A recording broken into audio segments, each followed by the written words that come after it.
Hello, fellow English students. I have a little bedtime story for you. My name's Jordan Butler, and I hope y'all enjoy it. The title goes by Inspiration Comes in Weird Ways. Alright, well, ever since Jordan was a young boy, he has always had an infatuation with movies and television.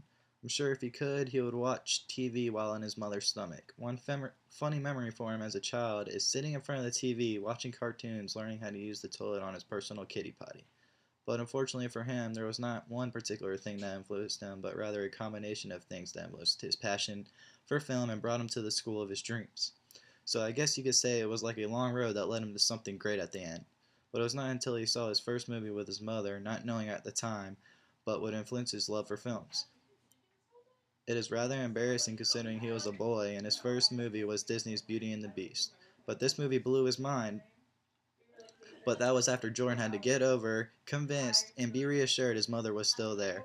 And even though he was holding her hand the whole time, but even though that was his first movie, there was two other movies that influenced him greatly and always left distinctive memories for him as a child.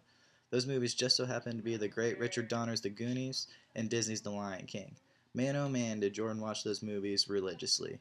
He even had to replace the VHS tapes because yes, those did exist back in the day, and yes, you could actually do that. Jordan would make his brothers, because he was the baby, endure constant reruns. If it happened to live if you happen to live in this time and age, you should know baby gets what baby wants. The Goonies, I'm sure, was not so bad, but yes, I do feel sorry for anybody who would have to watch The Lion King that many times in that short amount of time. But those movies always left great memories for Jordan when he was a child. But it was not until a family that moved across the street that would further influence him into his love for movies. Well, even though Jordan loved movies and television, he was still an active boy. He played many sports, and that would often be how he would make his friends. So, after a couple of days of playing basketball outside in the circle of his neighborhood, mainly in the time to try and get the attention of their daughter, but instead he grabbed the attention of their older son named Zach. They would often be playing basketball outside their houses at the same time, and then finally Jordan gained up enough courage to introduce himself. They introduced themselves and immediately clicked. Not only did he have a good looking sister, but he also had a lot of the same interests as Jordan, opposed to just sports. Zach too loved movies and TV shows. He introduced Jordan to so many movies and TV shows after playing some pickup games of basketball or football. They would come inside and watch some new or old films or TV shows. He introduced and extended Jordan's filmography by the thousands. Let's just say when you were a kid, walking into his bedroom was like walking into a blockbuster. But not even Blockbuster had as many TV shows as this kid. He had everything. Any movie or TV show you could think of, this guy had. He also got Jordan to start his own personal collection that would too extend by the thousands and further extend his love and passion for movies, but still not quite give him enough influence to give him the idea and courage to make films.